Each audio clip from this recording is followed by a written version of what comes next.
Hello सरला जीजी। Hello भाभी। अरे सरला जीजी कहाँ हो? आजकल फोन वोन नहीं लगाती हो, इतना कहाँ बिजी हो गई भाई? बेटे की शादी नहीं हुई कि आप तो मायके वालों को ही भूल गई? अरे नहीं भाभी, ऐसी कोई बात नहीं है। अब मायके वालों को क्यों भूलूंगी? अरे ऐसी बात है जीजी, वरना तो पहले हफ्ते में 4 दिन फोन लगाती थी। बेटे की शादी हो गई, बहू घर में आ गई तो भाभी को भूल गई, भैया को भूल गई, भतीजों को भूल गई, भतीजी को भूल गई। अरे नहीं भाभी, ऐसी बात नहीं है। अब क्या बताऊं क्या हो रहा है मेरी जिंदगी में? क्या हो गया? ऐसे क्यों कह रही हैं? अब तो भाई चांदी ही चांदी है। अरे चांदी क्या, सोना ही सोना है। इतने बड़े घर की बहू लेकर आई है घर में, इतना दहेज मिला, इतना पैसा मिला, इतना सामान मिला, घर भी तुरंत बनवा दिया। अब भाई क्या चाहिए? अब तो बस ऐश करिए। मैंने सुना है कि नौकर चाकर भी लग गए हैं आपके घर में। अब तो किसी चीज की कमी नहीं है। फिर काहे के लिए दुखी हो रही हैं आप? अरे क्या बताऊं भाभी, अब आपसे क्या ही छुपाऊं। जिंदगी में हर चीज पैसा थोड़ी ना होता है। मेरे लिए तो मेरी औलाद ही सब थी, लेकिन अब मेरी औलाद मेरी ना रही। आप सबके कहने से मैंने बेटे की शादी करवा दी, लेकिन लगता है जैसे मेरा पति मुझे छोड़कर चला गया, वैसे ही मेरा बेटा चला जाएगा। और बेटी तो मेरी वैसे भी पराई है। कल को उसकी शादी हो जाएगी तो वो भी अपने ससुराल चली जाएगी, रह जाऊंगी तो मैं। अरे अकेले इस बुढ़ापे को काटना बड़ा मुश्किल है। ये क्या कह रही हैं आप? बेटा कहाँ जा रहा है आपका? आदर्श से तो मेरी बात हुई, उसने मुझे कुछ नहीं बताया। क्या बताऊं, आजकल बेटा सिर्फ बहू को ही याद करता है। मुझे कहाँ बताएगा, आपको कहाँ बताएगा? जब से उसकी शादी हुई है तब से बस बीबी के आगे पीछे घूमता है। जैसे बीबी कुछ बोल दी, उसके लिए तो पत्थर की लकीर है, बस वही करेगा जो उसकी बीबी कहेगी। मैं कुछ समझी नहीं जीजी, बताइए तो क्या बात है? अगर कुछ ऐसी बात है तो मैं बात करती हूँ आदर्श से। वो ऐसे कैसे छोड़कर चला जाएगा आपको?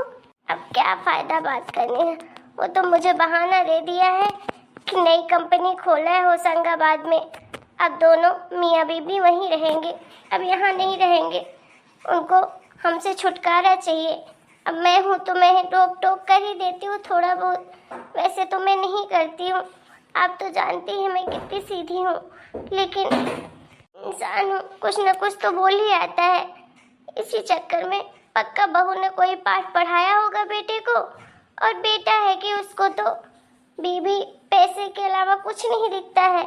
ससुराल वालों को तो इतना इज्जत देगा। मम्मी जी पापा जी, जिंदगी में कभी मुझे न बोला मम्मी जी। अब बताइए, जब देखो उन्हीं के गुणगान गाता रहेगा। कभी कभी तो लगता है जैसे मैंने उसे पैदा नहीं किया है, उसके ससुराल वालों ने ही उसे पैदा किया है। अरे नहीं जीजी, ऐसी बात नहीं है। हमारा आदर्श ऐसा बिल्कुल भी नहीं है। अरे ये सब बात मैं बात करती हूँ, वो मेरी बात जरूर मानेगा। कोई मतलब नहीं है भाभी बात करने का, वो आजकल किसी की बात नहीं मानता। फालतू में आपकी भी बेइज्जती कर दे, इससे अच्छा है कि कुछ मत कहिए। जो मेरी जिंदगी में होगा तो कर लूँगी, क्या करूँ। रखती हूँ भाभी, फिर बाद में फोन करूँगी। अरे सुनिए सुनिए जीजी, बेचारी भाभी को क्या ही बोलूँ, उन्हें क्यों परेशान करूँ। मेरी जिंदगी में जो जो देखना लिखा है वो तो मुझे देखना ही पड़ेगा। Good morning mummy. Morning mummy ji. काहे की गुड मॉर्निंग? हाँ, कहाँ थे रात भर तुम दोनों? हाँ, कल हम रिसोर्ट चले गए थे। वाह वाह, मतलब एक बार माँ को बताना भी जरूरी नहीं समझा? फिर बोलता है कि मैं ऐसा बोलती हूँ वैसा बोलती हूँ। अरे पहले तो कहीं जाता था तो सब कुछ मुझे बता कर जाता था, अब क्या हो गया? बताने में तेरा मुंह टूट जाता है। ठीक ठीक, बहुत बढ़िया बेटा, बहुत अच्छे कदम में जा रहा है। बस माँ की जरूरत ही क्या है अब तुझे? तुझे तो बस बीबी से लेना देना है ना। पर मम्मी जी, हमने प्रियंका दीदी को बताया था कि हम कल आएंगे। देख बहू, मैं तुझसे बात नहीं कर रही हूँ, इसलिए तू मुझसे कुछ मत बोल। मैं अपने बेटे से बात कर रही हूँ। खैर मुझे अब अपने बेटे से भी कोई बात नहीं करनी। जहाँ जाना है जो करना है करो, मुझे कोई लेना देना नहीं है। आदर्श अच्छा सुनो, मुझे आपसे कुछ बात करनी है। हाँ बोलो ना बेबी, क्या बात है? मम्मी जी की ये नाराजगी मुझसे बर्दाश्त नहीं हो रही है और वो नाराज से ज़्यादा दुखी बहुत है। आप प्लीज़ उनसे ठंडे दिमाग से बात करो ना, उन्हें समझाने की कोशिश करो। क्या समझाऊं मैं उन्हें? अब उन्हें कोई बात समझ ही नहीं आती है, हर बात का उल्टा मतलब निकालती हैं। तो कि मैं क्या करूं? मुझे लग रहा है कि उन्हें ऐसा लगता है कि हम जैसे उन्हें अकेला छोड़कर जा रहे हैं, और उन्हें ऐसा भी लगता है कि सब कुछ मेरी वजह से हो रहा है। और अगर यही सब बात उनके मन में रहेगी ना, तो वो मुझसे नफरत करने लगेंगी।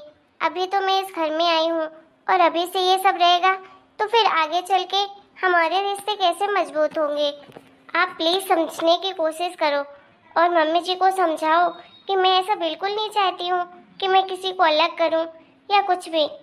काम है इसलिए वहाँ जा रहे हैं। मम्मी जी के लिए ही अच्छा होगा कि अगर वो वहाँ नहीं जाएं।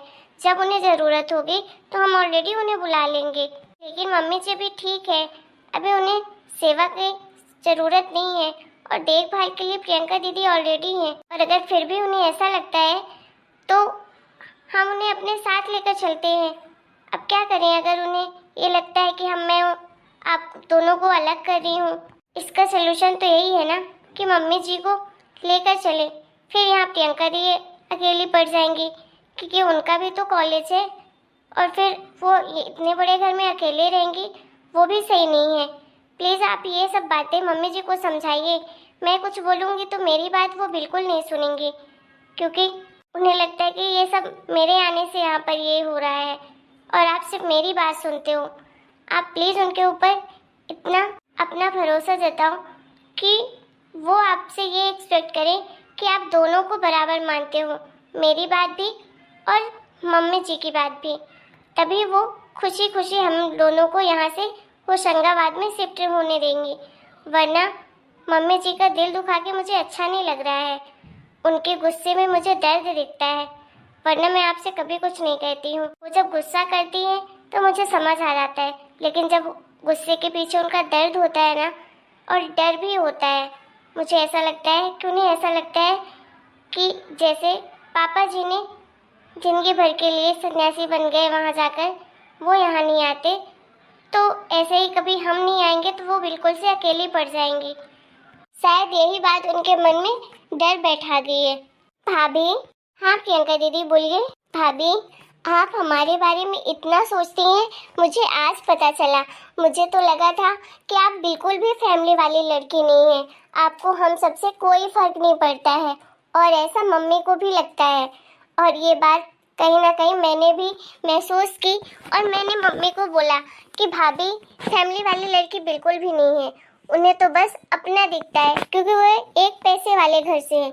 लेकिन आपकी आज की ये सब बातें सुनकर ना, सच बोल रही हूँ कि मुझे अपनी गलती रियलाइज हो रही है कि मैं बिल्कुल गलत थी आपके लिए। ये क्या बोल रही हैं प्रियंका दीदी, मैं कुछ समझ नहीं पा रही हूँ। कहना क्या चाहती हैं आप? मैं बस यही कहना चाहती हूँ कि आप मम्मी की टेंशन बिल्कुल मत लीजिए और मैं मम्मी का ख्याल अच्छे से रखूँगी। आप और भैया दोनों लोग होशंगाबाद शिफ्ट हो जाओ। आप अगर हमारे बारे में इतने दिल से इतना सोचती हो तो हम आपके लिए इतना तो कर ही सकते हैं। और बिल्कुल सही कह रही हो आप, मम्मी के अंदर यही डर है। लेकिन आप चिंता मत करिए, मैं मम्मी को समझाऊंगी और मम्मी ज़रूर मेरी बात समझ जाएंगी। सच्ची दीदी? हाँ भाभी, मुझे ऐसा लग रहा था कि कहीं आप लोग पीछा छुड़वाना चाहते हो हमसे, लेकिन ऐसी बात नहीं है। आप अपने काम से जा रहे हो, कोई बात नहीं। अभी तो मैं हूँ ही मम्मी का ख्याल रखने के लिए, और वैसे भी अगर मम्मी चली जाएगी आप लोगों के साथ तो मैं किसके साथ रहूँगी? मुझे भी तो अच्छा नहीं लगेगा। तो मैं मम्मी यहीं पर रहते हैं और बीच बीच में आप लोग आते रहिएगा तो हमें भी अच्छा लगेगा। हाँ प्रियंका, हम जरूर आते रहेंगे, महीने में 1-2 बार तो जरूर आएंगे।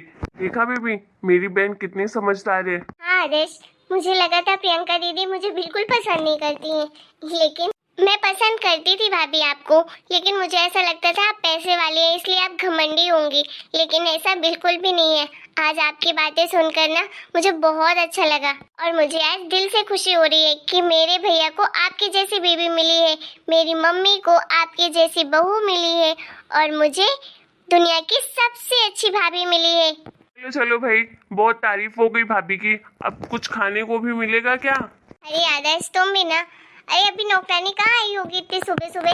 तो कोई बात नहीं, मैं बना देती हूँ ना। भाभी आपको मेरे हाथ के आज मैं व्हाइट सॉस पास्ता खिलाती हूँ, बहुत टेस्टी बनाती हूँ और आपको तो पसंद भी है व्हाइट सॉस पास्ता। मेरे हाथों का खाएंगे ना तो उंगलियां चाटती रह जाएंगी। हाँ प्रियंका दीदी, मुझे बहुत पसंद है और सही बोलूँ तो मैंने आपके हाथ के खाए भी है, बहुत टेस्टी बनाती हैं आप। जब आदर्श ऑफिस लेकर आता था ना तब मैंने खाया, बहुत टेस्टी बनाती हैं आप। ठीक है फिर जल्दी से आप लोग फ्रेश हो जाइए, मैं अभी फटाफट से बनाती हूँ। यार मैं तो बिल्कुल गलत साबित हो गई, मेरे भैया भाभी तो बहुत अच्छे हैं। चलिए आज के वीडियो में बस इतना ही। वीडियो पसंद आया तो वीडियो को लाइक, चैनल सब्सक्राइब कर दीजिएगा। Bye bye.